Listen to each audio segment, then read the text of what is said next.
এই বিশাল আকাশ, এই বিস্তৃত জমিন, কুল মাখলুকাতের মালিক আল্লাহ সুবহানাহু ওয়া তাআলার দরবারে লাখো কোটি শুকরিয়া আদায় করছি, যিনি আমাদেরকে শুধু সৃষ্টি করেন নাই,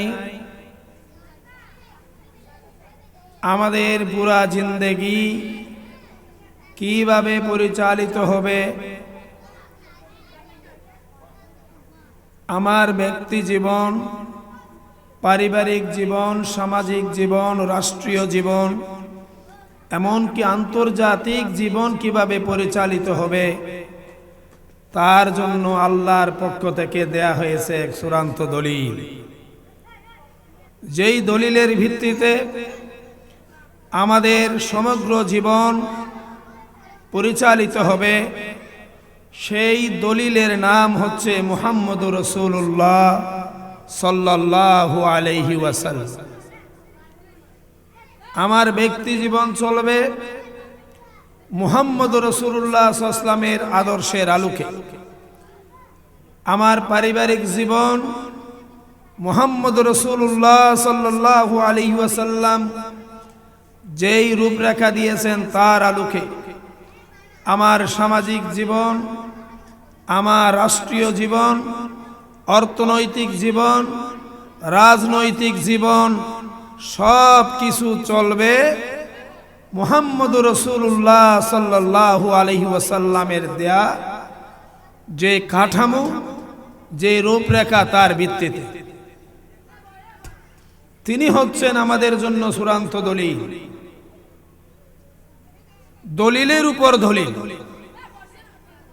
কোন দলিল যদি বিএস ঠিক আছে কিনা দেখতে হলে, পিএস ঠিক আছে কিনা দেখতে হলে যেমন আরএস এর সাথে মিলাতে হয়, আমার কোন দলিল, কোন হুজুরের দলিল, কোন পীর সাহেবের দলিল ঠিক আছে কিনা সেটা যদি যাচাই করতে হয়, যাচাই করতে হবে মুহাম্মদুর রাসূলুল্লাহ সাল্লাল্লাহু আলাইহি ওয়াসাল্লাম তিনি আমাদেরকে কি বলেছেন, কিভাবে করতে বলেছেন, তার সাথে মিলাতে হবে। মিললে সেটা গ্রহণযোগ্য হবে, আর যদি না মিলে সেটা গ্রহণযোগ্য হবে না। আল্লাহ পাক বলছেন মুহাম্মদুর রাসূলুল্লাহ হচ্ছে তোমাদের দলিল। মুহাম্মদুর রাসূলুল্লাহ সাল্লাল্লাহু আলাইহি ওয়াসাল্লামের দলিলের বাইরে কোনো দলিল গ্রহণযোগ্য নয়। পৃথিবীর কোন বড় আলেম কি বলেছে, কোন বড় শায়েখ কি বলেছে, কোন বুজুর্গ কি বলেছে, কোন পীর সাহেব কি বলেছে, সেটা আমরা তখনই গ্রহণ করব যখন মুহাম্মদুর রাসূলুল্লাহ সাল্লাল্লাহু আলাইহি ওয়াসাল্লামের কথার সাথে মিলে যাবে। এই জন্য আল্লাহ রাব্বুল আলামিন কুরআনুল কারীমের মধ্যে বলেছেন, قد جاءكم برهان من ربكم قد جاءكم برهان من ربكم। আল্লাহ পাক বলেন, আল্লাহর পক্ষ থেকে তোমাদের কাছে দলিল এসে গেছে, আল্লাহর পক্ষ থেকে তোমাদের কাছে দলিল এসে গেছে। দলিল কি? দলিল হচ্ছে মুহাম্মদুর রাসূলুল্লাহ সাল্লাল্লাহু আলাইহি ওয়াসাল্লাম।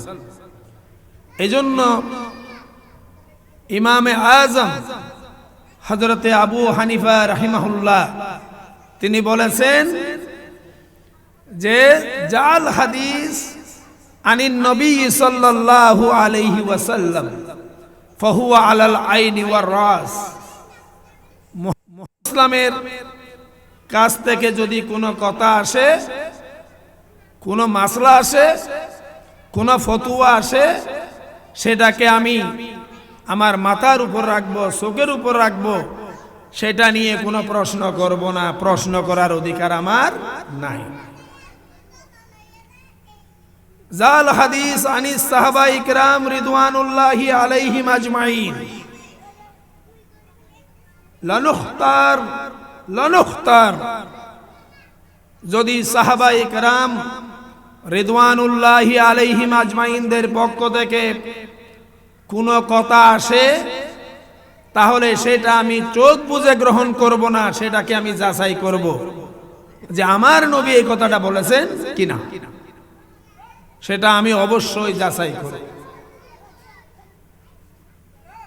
এরপরে তিনি বলেছেন যে আল হাদিস আনিত তাবেঈন, তাবেঈদের কাছ থেকে যদি কোনো কথা আসে সেই কথা আমি গ্রহণ করব না। তার কারণ হলো হুম রেজাল ওয়া নাহনু রেজাল, তারাও মানুষ আমরাও মানুষ, আমরা যেমন ভুল করতে পারি তারাও ভুল করতে পারে। সুতরাং সেটাকে আমি চোখ বুজে মেনে নেব না, সেটাকে অবশ্যই আল্লাহ রাসূল সাল্লাল্লাহু আলাইহি ওয়াসাল্লামের কথার সাথে মিলিয়ে দেখব। যেখানে সাহাবায়ে কিরামদের কথা পর্যন্ত আল্লাহ রাসূলের সাথে মিলিয়ে দেখা হবে, যেখানে তাবেঈনদের কথা পর্যন্ত আল্লাহ রাসূলের সাথে মিলিয়ে দেখা হবে, গ্রহণ করা হবে না, এই কথাটা বলেছেন ইমামে আজম আবু হানিফা রাহিমাহুল্লাহ, তিনি বলেছেন এই কথা। সেখানে আমরা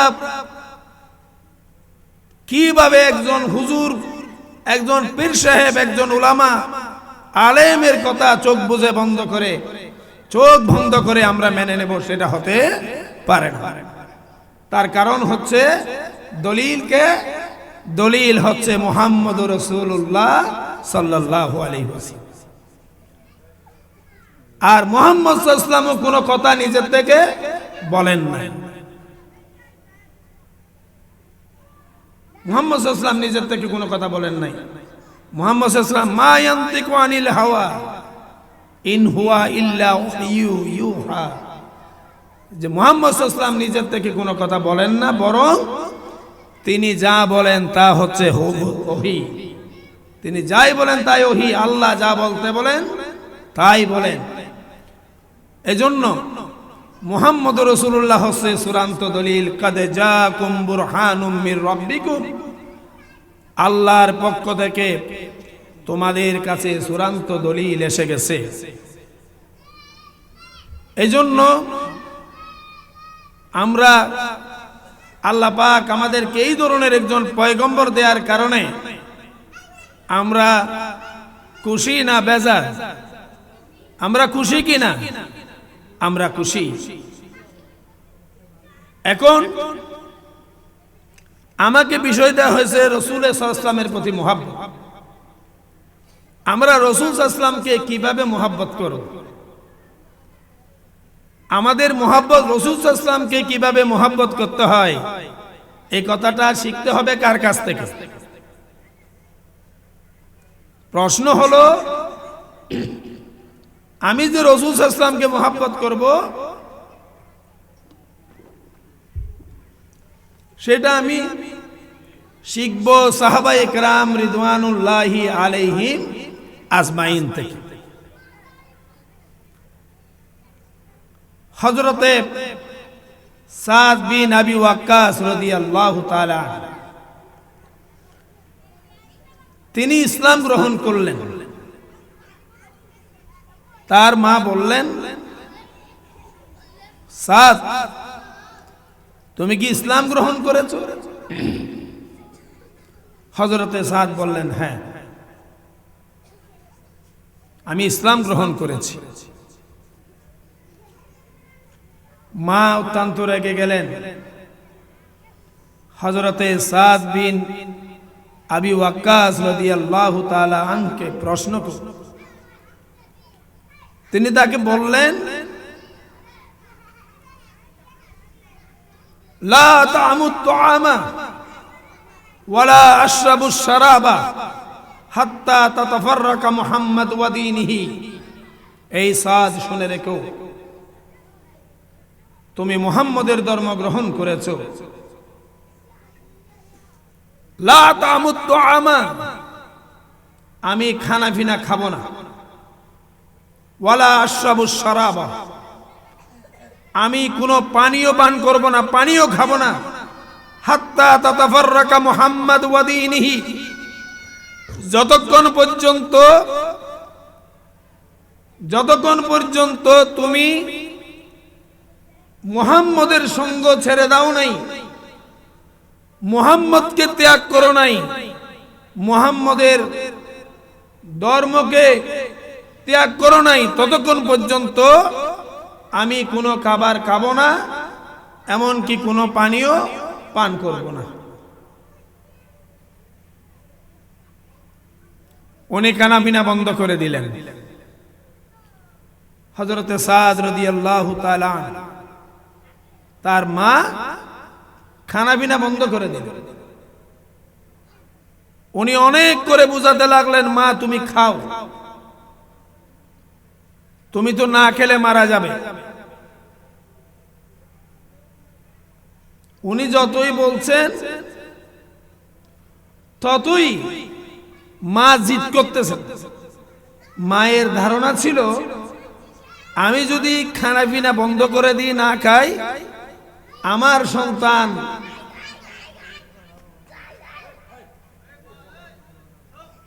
সন্তান আমার মোহাব্বতে পড়ে, মায়ের মোহাব্বতে পড়ে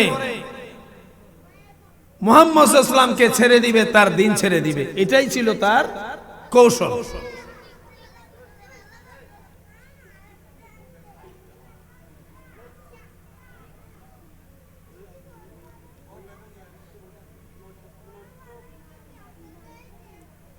এই জন্য 3 দিন হয়ে গেল,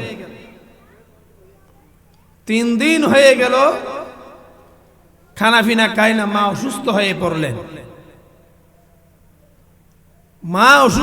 পড়লেন। হযরতে সাদ রাদিয়াল্লাহু তাআলা আনহু অনেক চেষ্টা করলেন, না মা খাবেই না।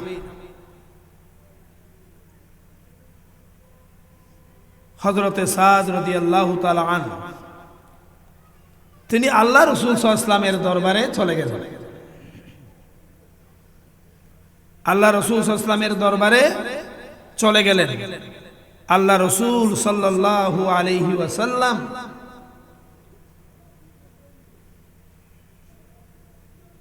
তার কাছে হযরতে সাদ রাদিয়াল্লাহু তাআলা আনহু তার মায়ের ঘটনাটা বুঝালেন।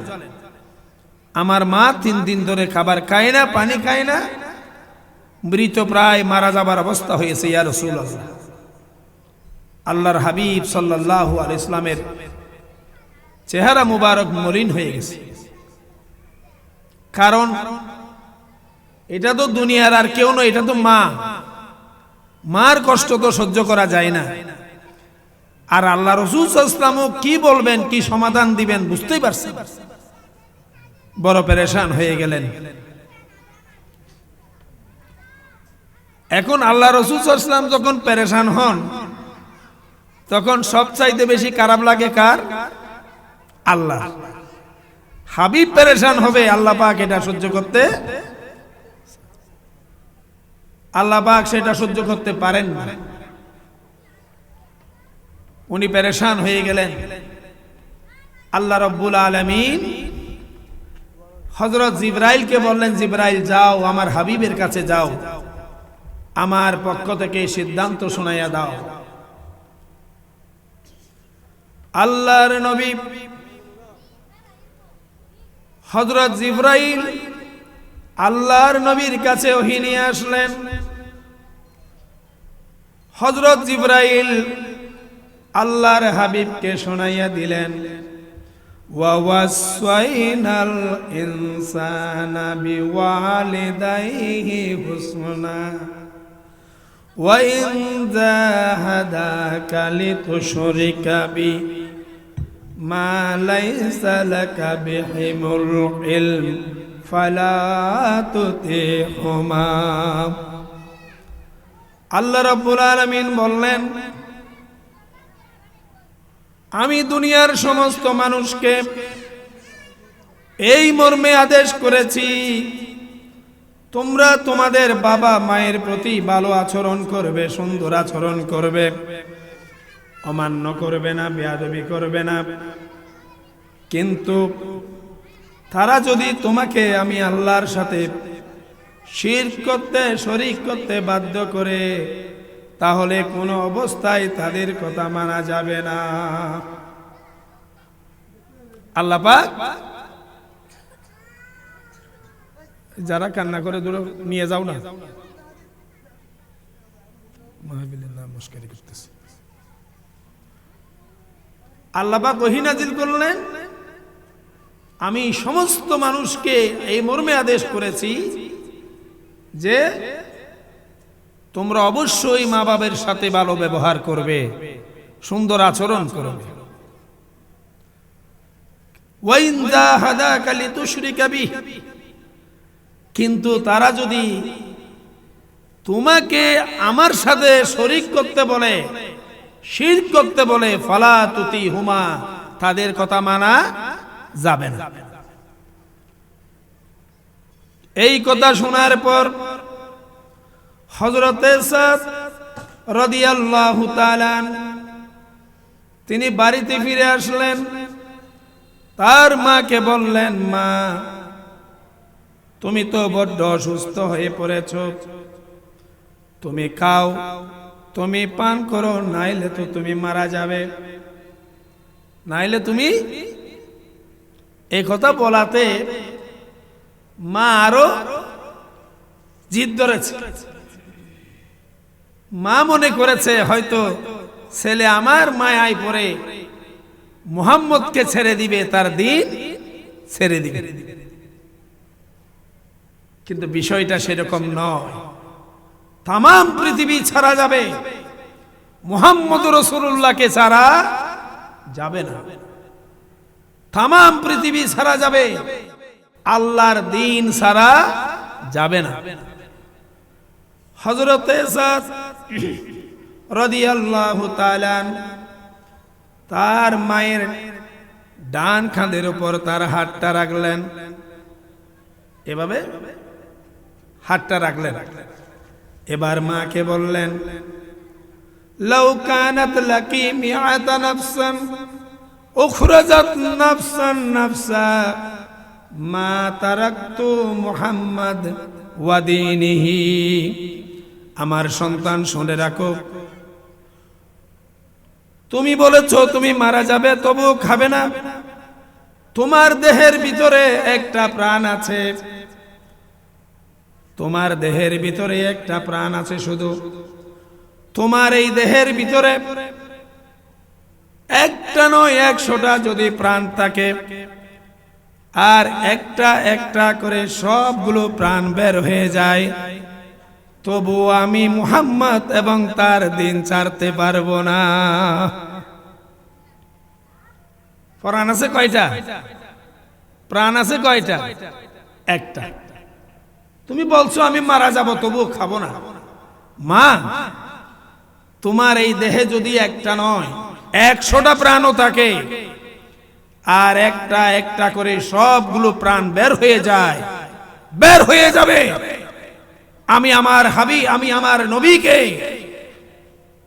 আমার নবীকে ছাড়তে পারবো না, আমার দ্বীনকে আমি ছাড়তে পারবো না।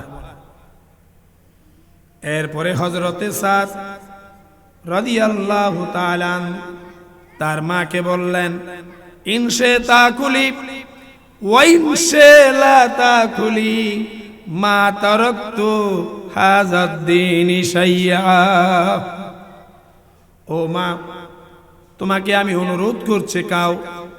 তুমি যদি না খাও, আমার চূড়ান্ত ঘোষণা হলো, ইচ্ছে হলে তুমি খাও, ইনশে তাকুলি ওয়া ইনশে লা তাকুলি, তুমি ইচ্ছে হলে খাও, ইচ্ছে না হলে না খাও, আমি আমার দ্বীন কখনো ছেড়ে দিতে পারবো না।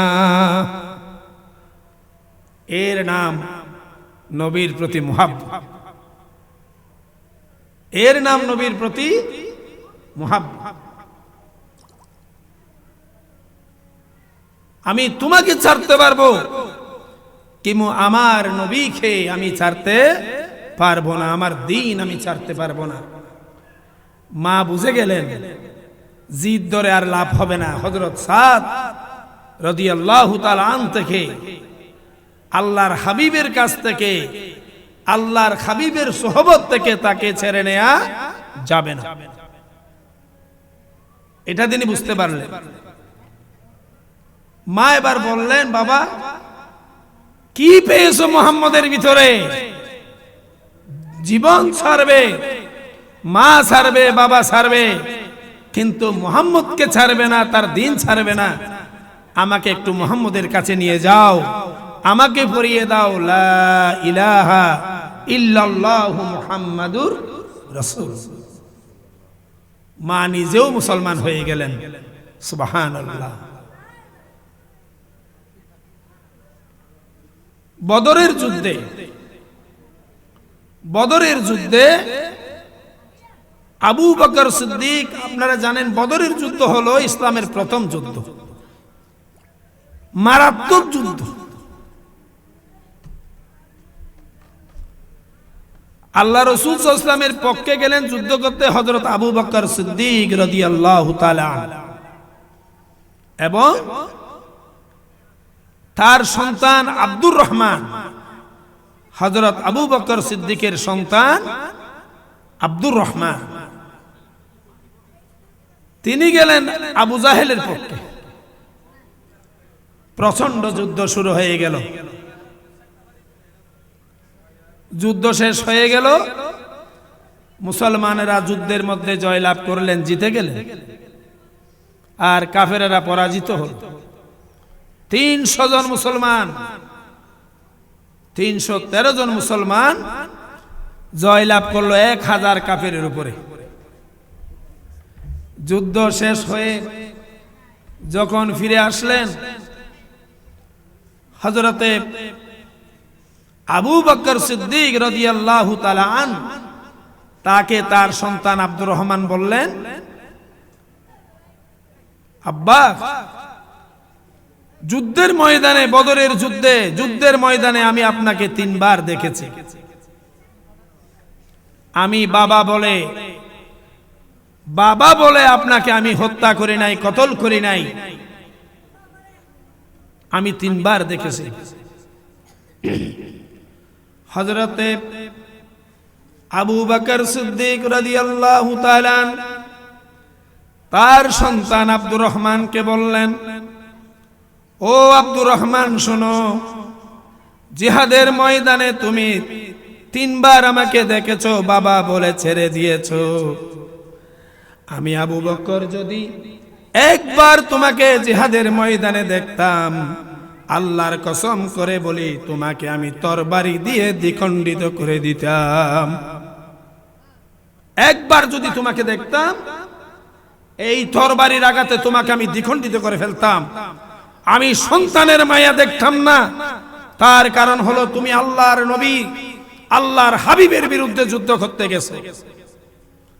আমি বলছিলাম আমরা সবাই নবীকে ভালোবাসি, কিন্তু কেমনে নবীকে ভালোবাসতে হবে শিখতে হবে কার কাছ থেকে? শিখতে হবে সাহাবায়ে কেরাম রিদওয়ানুল্লাহি আলাইহিম আজমাইনদের কাছ থেকে শিখতে হবে। সম্মানিত উপস্থিতি, উহুদের যুদ্ধে চারিদিকে, উহুদের যুদ্ধে চারিদিকে একটা আওয়াজ, একটা রব উঠে গেল, মুহাম্মদুর রাসূলুল্লাহ সাল্লাল্লাহু আলাইহি ওয়াসাল্লাম শহীদ হয়ে গেছেন। একটা আওয়াজ হলো কুতিলা মুহাম্মদ, কুতিলা মুহাম্মদ, মুহাম্মদ সাল্লাল্লাহু আলাইহি ওয়াসাল্লামকে শহীদ করা হয়েছে। এই খবর মদিনার অলিতে গলিতে যখন ছড়িয়ে পড়ল, মদিনার নারী শিশুরা পাগলের মতো হয়ে গেল, সবাই রাস্তায় বের হয়ে গেল।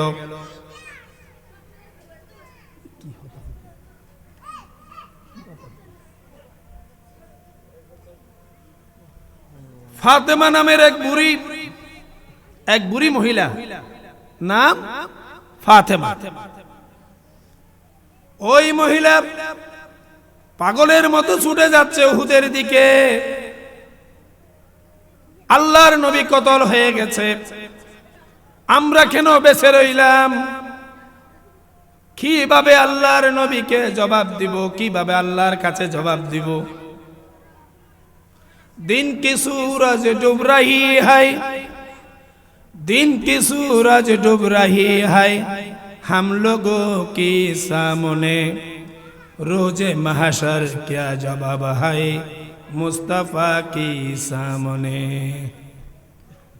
একজন মুসলমান যদি বেঁচে থাকে, একজন ইমানদার যদি বেঁচে থাকে, আল্লাহর নবী যদি শহীদ হয়ে যায়, কিভাবে হাসরের ময়দানে আল্লাহর নবীকে আমরা মুখ দেখাবো, আল্লাহর কাছে কি জবাব দিব? ওই বুড়ি ছুটছে উহুদের দিকে। পথের মধ্যে একজন বলল, এই বুড়ি তুমি কোথায় যাও? বুড়ি জবাব দিল, আমি উহুদের ময়দানে যাচ্ছি আল্লাহর নবীকে দেখার জন্য। লোকটা বলল, বুড়ি গিয়ে লাভ হবে না, জিহাদের ময়দানে তোমার স্বামী কতল হয়ে গেছে, শহীদ হয়ে গেছে। বুড়ি জবাব দিল, এই প্রতীক তুমি শুনো, আমার সন্তানের, আমার স্বামীর কবর নেয়ার জন্য উহুদে যাই না। আমি শুনতে পেয়েছি মুহাম্মদ রাসূলুল্লাহ শহীদ হয়ে গেছে। আমি ঘরে থাকতে পারি নাই, মদিনার নারী পুরুষেরা রাস্তায় বের হয়ে গেছে। আমি আমার স্বামীর কবর আমাকে বলার দরকার নাই, তুমি আমাকে এই কথা বলো, মুহাম্মদ রাসূলুল্লাহ সাল্লাল্লাহু আলাইহি ওয়াসাল্লাম জীবিত আছে কিনা, আমাকে এটা বলো। বুড়ি আবার ছুটে যাচ্ছে সামনের দিকে। আরেক লোক বলল, বুড়ি কোথায় যাও?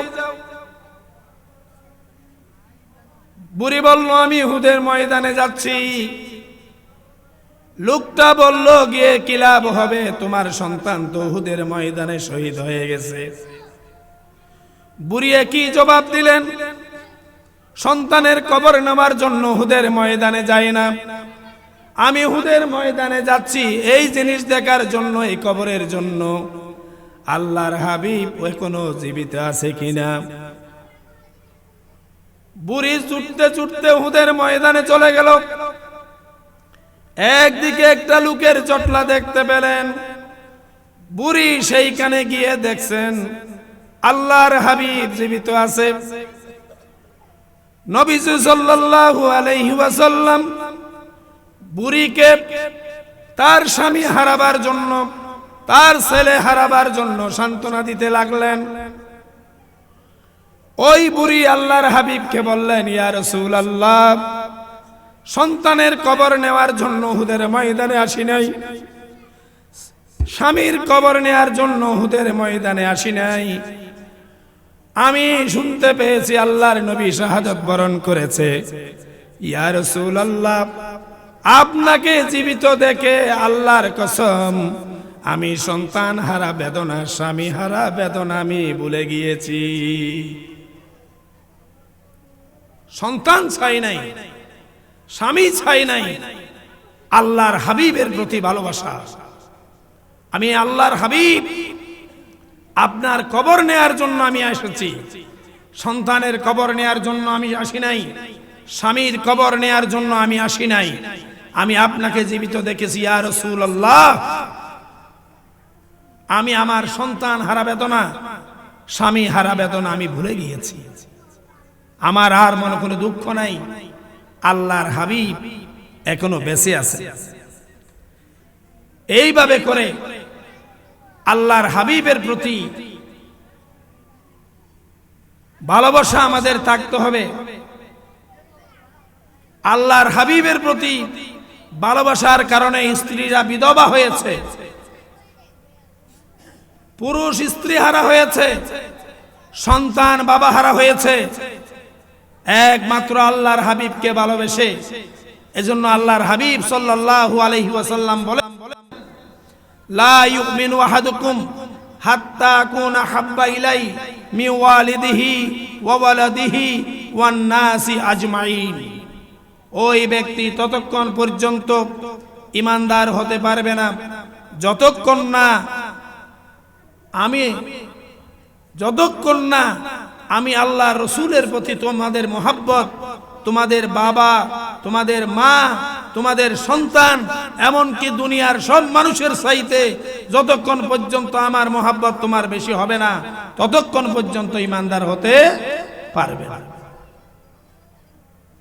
আল্লাহর হাবিব কে মোহাব্বত করা ফরজ। শুধু আল্লাহর হাবিব নয়, শুধু আল্লাহর হাবিব নয়, আহলে বাইতের প্রতি মোহাব্বত রাখাও ফরজ।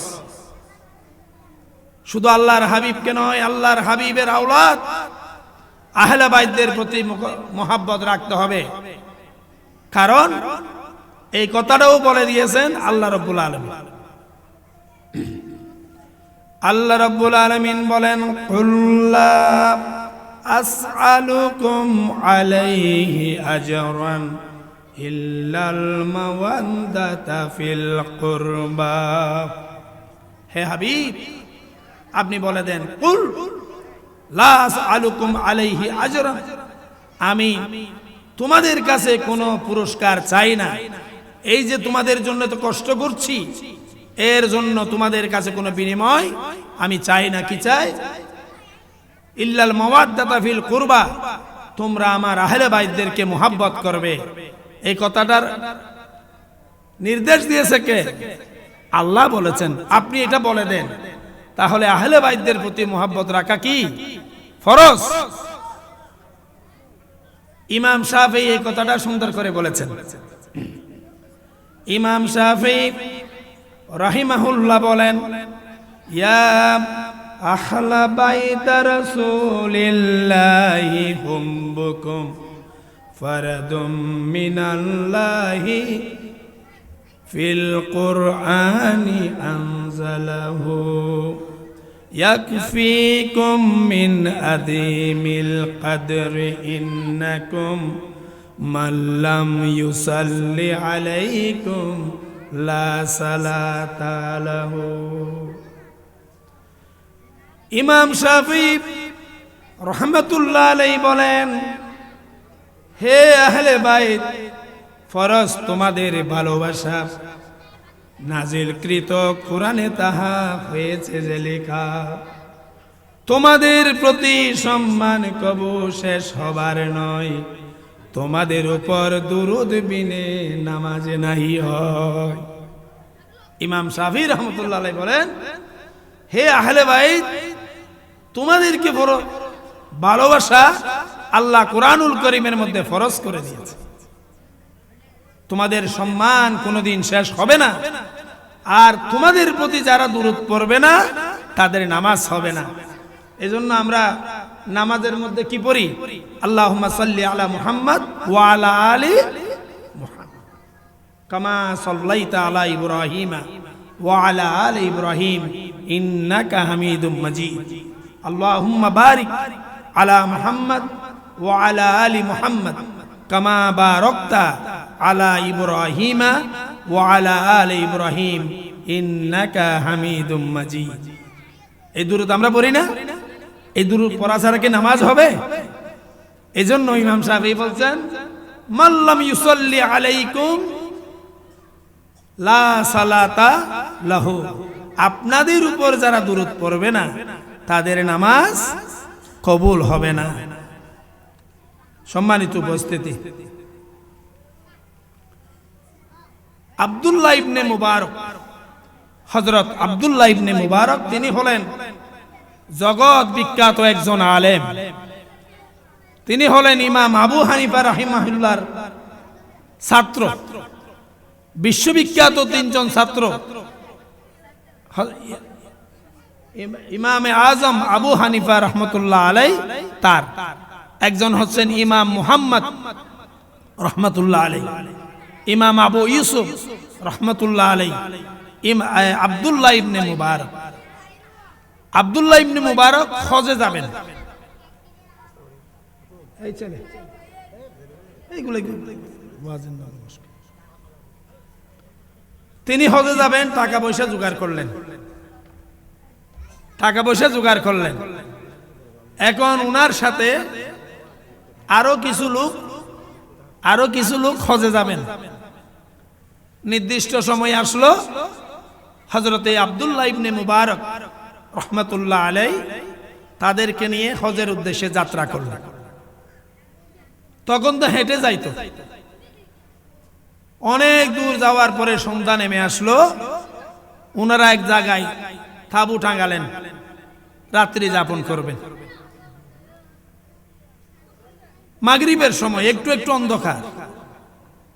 হযরতে আব্দুল্লাহ ইবনে মুবারক তিনি তাঁবু থেকে বের হয়ে হয়তো কোনো জরুরত সারার জন্য বের হয়েছেন।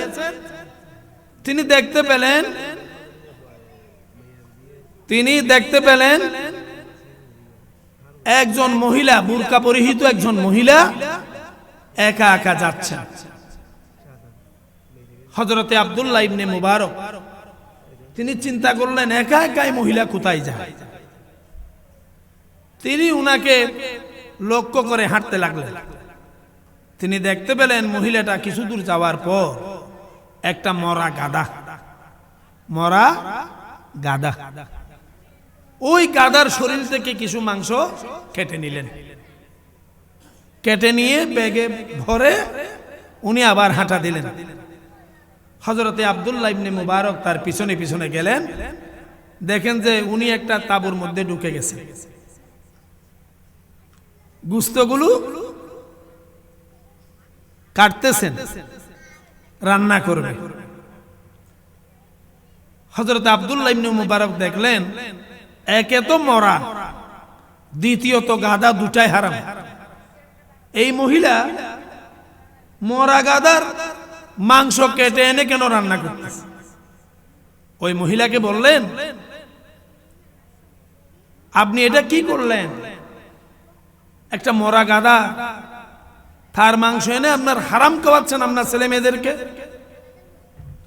মহিলা বললেন, হুজুর, আমরা আল্লাহর নবীর বংশধর, ভিক্ষা করতে পারি না। আমার ছেলে মেয়েগুলো আজকে 3 দিন ধরে খাই না, অনাহারে মারা যাচ্ছে। আমার কোনো উপায় ছিল না, এই জন্য আমি এই মাংস কেটে এনে রান্না করছি। হযরতে আব্দুল্লাহ ইবনে মুবারকের চোখ দিয়ে পানি পড়ল। উনি তাঁবুতে ফিরে গেলেন। ফিরে যাইয়া উনার যা জিনিসপত্র ছিল, টাকা পয়সা ছিল, সব নিয়ে এসে ওই মহিলাকে দিলেন। দিয়ে উনি তাঁবুতে ফিরে গিয়ে বন্ধুদেরকে বললেন, আমি এই বছর আর হজে যাব না, তোমরা চলে যাও। কারণ উনি তো সব টাকা পয়সা দিয়ে এসছেন, তোমরা চলে যাও, আমি হজে যাব না। এই কথা বলে উনি বাড়িতে ফিরে গেলেন। এখন বন্ধুরা চলে গেছে কোথায়? হজ করতে। এখন বন্ধুরা তাওয়াফ করার সময় দেখে, তাওয়াফ করার সময় মাকাম ইব্রাহিমের ওইখানে দেখে যে আব্দুল্লাহ ইবনে মুবারক হজ করতেছে। কে হজ করতেছে? আব্দুল্লাহ ইবনে মুবারক। এখন এরা বলা বলি করতে লাগলো, আমাদের মতো মানুষ তো। বলছে, দেখেন হুজুরকে তো অনেক ভালো মনে করতাম, অনেক বড় আলেম মনে করতাম, উনি আমাদের সাথে এভাবে প্রতারণা করলেন। উনি বলছেন হজ করবেন না, অথচ আমাদেরকে পাঠিয়ে দিয়ে উনি হজ করতে চলে আসলেন। ওনারা সবাই রেগে ফুলে যাচ্ছেন। বাড়িতে যাই, হুজুরকে আমরা মজা দেখাবো। হাজুর আসবাদের সুমাদেজ ওইখানে দেখি যে ওইখানেও তারা দেখে যে আব্দুল্লাহ ইবনে মুবারক সুমা দিচ্ছে। তওয়াফ করার সময় দেখে যে আব্দুল্লাহ ইবনে মুবারক তওয়াফ করতেছে। নবীর সাল্লাল্লাহু আলাইহি ওয়াসাল্লামের কবর জিয়ারতে যাই দেখে যে ওইখানে উনি জিয়ারত করতেছে। খারাপ লাগার কথা না? এত বড় আলেম, জগৎ বিখ্যাত আলেম, আমাদের সাথে মিথ্যা কথা কেন বললেন? ওনারা হজ করে বাড়িতে ফিরে গেলেন। সবাই মিলে আব্দুল্লাহ ইবনে মুবারক রহমতুল্লাহ আলাই উনার বাড়িতে গেলেন। হুজুর, আপনি কাজটা করলেন, হয়েছে? আপনি যে কাজটা করলেন এটা কি হলো? কেন আপনি আমাদের সাথে মিথ্যা কথা বললেন?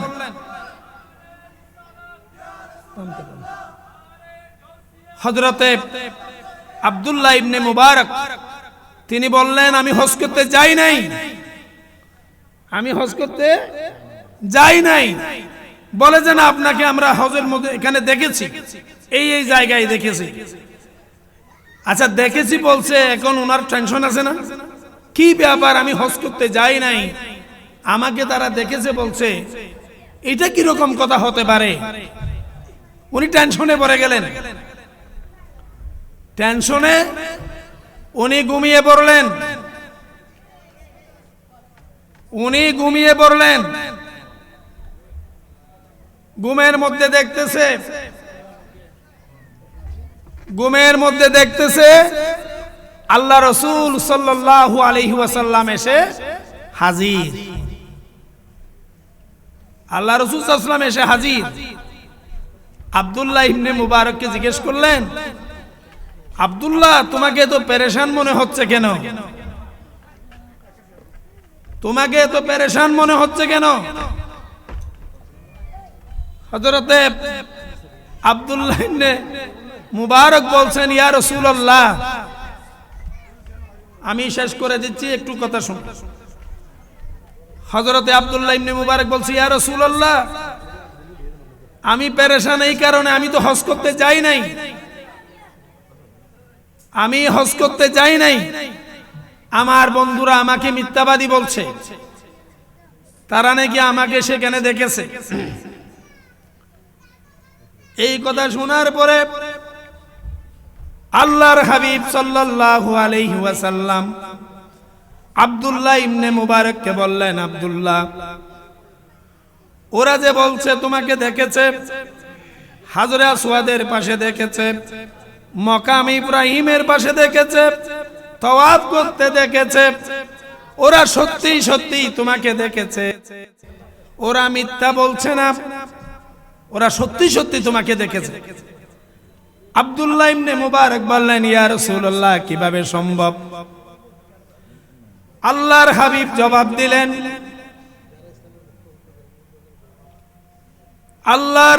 জবাব দিলেন, আব্দুল্লাহ, আল্লাহর নবীর বংশধরকে তুমি সাহায্য করার কারণে আল্লাহ রাব্বুল আলামিন এতই খুশি হয়ে গেলেন, আল্লাহ রাব্বুল আলামিন তোমার আকৃতি দিয়া একটা ফেরেশতা হজ করতে পাঠিয়েছেন। সুবহানাল্লাহ। আল্লাহর আহলে বাইতদের প্রতি যে ভালোবাসা।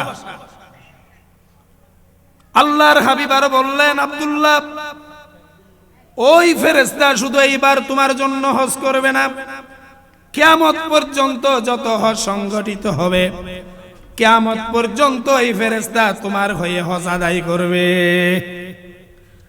শুধু তাই নয়, আব্দুল্লাহ, শুনে রাখো, তোমার হজের বদলতে এই বছর যারা হজ করতে গিয়েছে, আল্লাহ রাব্বুল আলামিন সবার হজকে কবুল করে নিয়েছে। এই হলো নবীর প্রতি ভালোবাসা, আহলে বাইতদের প্রতি, নবীর আওলাদদের প্রতি ভালোবাসা। এটা আমাদের জন্য ফরজ। আল্লাহর হাবিবের প্রতি ভালোবাসা না থাকলে ঈমানই হবে না। ঈমান আনার পূর্ব শর্ত হলো আল্লাহর হাবিবের প্রতি ভালোবাসা, আহলে বাইতদের প্রতি ভালোবাসা। আল্লাহর হাবিব সাল্লাল্লাহু আলাইহি ওয়াসাল্লাম বলেছেন, লা ইউমিনু আহাদুকুম হাত্তা ইয়াকুনা হাওয়াহু তাবআল লিমা জিতু বিহি। তোমাদের মধ্যে ততক্ষণ পর্যন্ত ওই ব্যক্তি ঈমানদার হবে না যতক্ষণ পর্যন্ত আমি যেই শরিয়া নিয়ে এসেছি, আমি যেই দ্বীন নিয়ে এসেছি, তোমাদের নফস, তোমাদের চাওয়া পাওয়াগুলো ওই শরিয়ার অনুসারী হবে না, ওই শরিয়া মতো হবে না, ততক্ষণ পর্যন্ত তোমরা ঈমানদার হবে না। আমার বক্তব্য হলো, সাহাবায়ে কেরাম রিদওয়ানুল্লাহি আলাইহিম আজমাইন, তারা আল্লাহ রাসূল সাল্লাল্লাহু আলাইহি ওয়াসাল্লামকে দেখেছেন, আল্লাহ রাসূল সাল্লাল্লাহু আলাইহি ওয়াসাল্লামের সাথে তারা জীবন দিয়েছেন, শাহাদাত বরণ করেছেন। আল্লাহ রাসূল সাল্লাল্লাহু আলাইহি ওয়াসাল্লামকে নিজে ডাল হয়ে তীরগুলো নিজের পিঠে নিয়ে তিনি শাহাদাত বরণ করেছেন, আল্লাহ রাসূল সাল্লাল্লাহু আলাইহি ওয়াসাল্লামকে হেফাজত করেছেন। এখন তো আল্লাহর হাবিব সাল্লাল্লাহু আলাইহি ওয়াসাল্লাম সশরীরে আমাদের মধ্যে নাই, তাহলে আমরা কি করছি? আমরা কিভাবে মুহাব্বত করব? এই ফয়সালা আল্লাহ রাসূল সাল্লাল্লাহু আলাইহি ওয়াসাল্লাম দিয়ে গিয়েছেন। আল্লাহ রাসূল সাল্লাল্লাহু আলাইহি ওয়াসাল্লাম বলেছেন, মান আহাব্বা সুন্নতি ফাকাদ আহাব্বানি ওয়া মান আহাব্বানি কানা মাই ফিল জান্নাহ। তোমাদের কাজ হলো আমি যে সুন্নাহ, আমি যে তরিকা, আমি যে জীবন পদ্ধতি রেখে দিয়েছি সেটাকে তোমরা মুহাব্বত করবে, সেটাকে তোমরা অনুসরণ করবে।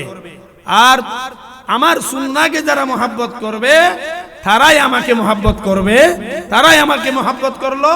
এবং যারা আমার সুন্নাহকে মুহাব্বত করবে কানা মাই ফিল জান্নাহ, তারা জান্নাতে আমার সাথে থাকবে। আমাদের উচিত কি? আমাদের উচিত হলো ওয়াত্তাবাউন নূরাল্লাযী উনজিলা মাহু, আল্লাহর হাবিবের উপর যে নূর নাজিল হয়েছে কোরআন, সেটা তো আমাদের কাছে আছে। আল্লাহ রাসূলের সহিহ শুদ্ধ হাদিসগুলো আমাদের কাছে আছে। যে বাস্তব জীবনে কোরআনকে অনুসরণ করা, কোরআনকে যদি আমরা অনুসরণ করি, আল্লাহ রাসূল সাল্লাল্লাহু আলাইহি ওয়াসাল্লামের হাদিসগুলোকে যদি আমরা অনুসরণ করি, মুহাব্বত করি এবং আল্লাহ রাসূল সাল্লাল্লাহু আলাইহি ওয়াসাল্লামের উপর যদি বেশি বেশি দরুদ পড়ি, তাহলে মুহাব্বত রাসূল সাল্লাল্লাহু আলাইহি ওয়াসাল্লামের প্রতি মুহাব্বত হয়ে যাবে। এটাই হচ্ছে রাসূল সাল্লাল্লাহু আলাইহি ওয়াসাল্লামের দাবি। আমরা বেশি বেশি আল্লাহ রাসূল সাল্লাল্লাহু আলাইহি ওয়াসাল্লামের উপর দরুদ পড়ব। এখন আমরা তো হুজুর এসেছেন বাইরের থেকে, আপনি দেখেন এখানে কয়জন মুরব্বী আছে, হুজুরকে বলছে। অথচ বাংলাদেশে আমাদের মতো এই এলাকার মতো আহলে সুন্নাত ওয়াল জামাতের একটা এরিয়া নাই। এই কি আহলে সুন্নাত ওয়াল জামাতের নমুনা 5-7 জন মুরব্বী মানুষ? এটা তো নমুনা হতে পারে না। আল্লাহর গজবের জন্য অপেক্ষা। আল্লাহর কোরআনের আলোচনা হচ্ছে, আল্লাহর হাদিস, রাসূলের হাদিসের আলোচনা হচ্ছে, আর আপনারা কিভাবে বসে থাকেন? তার মানে হলো অন্তরের মধ্যে ঈমান নাই। ইন্নামাল মুমিনুনাল্লাযীনা ইযা যুকিরাল্লাহু রাহু, যে ওয়াজিলাত কুলুবুহুম ওয়া ইযা তুলিয়াত আলাইহিম আয়াতুহু যাদাতুহুম ঈমান। ঈমানদার তো তারাই যাদের সামনে আল্লাহর স্মরণ করলে, আল্লাহর নাম উচ্চারণ করলে তাদের অন্তরটা ভয়ে কেঁপে ওঠে, আর আল্লাহর কোরআনের আয়াত তেলাওয়াত করলে তাদের ঈমান বেড়ে যায়। তাহলে আল্লাহ রাসূলের আলোচনা হচ্ছে, আল্লাহর কোরআনের তেলাওয়াত হচ্ছে, আমাদের অন্তর কাঁপে না কেন? তার অর্থ হলো আমাদের অন্তরে ঈমান নাই। আসুন আল্লাহ রাসূল সাল্লাল্লাহু আলাইহি ওয়াসাল্লামের আনিত জীবন ব্যবস্থাকে অনুসরণ করে, সেই ব্যবস্থাকে দুনিয়ার বুকে গালিব করে আমরা আল্লাহ রাসূল সাল্লাল্লাহু আলাইহি ওয়াসাল্লামকে সাহায্য করি, তার সুন্নতের অনুসরণ করি। তাহলেই পরে আল্লাহ রাসূল সাল্লাল্লাহু আলাইহি ওয়াসাল্লামের প্রকৃত উম্মত এবং প্রকৃত ভালোবাসা প্রকাশ পাবে, অন্যতাই নয়। এর বাইরে যেটা হবে সেটা বন্ডামি ছাড়া আর কিছুই নাই। আল্লাহ পাক আমাদেরকে বন্ডামি থেকে হেফাজত করুন। ওয়া আখিরু দাওয়ানা আনিল হামদুলিল্লাহি রাব্বিল আলামিন।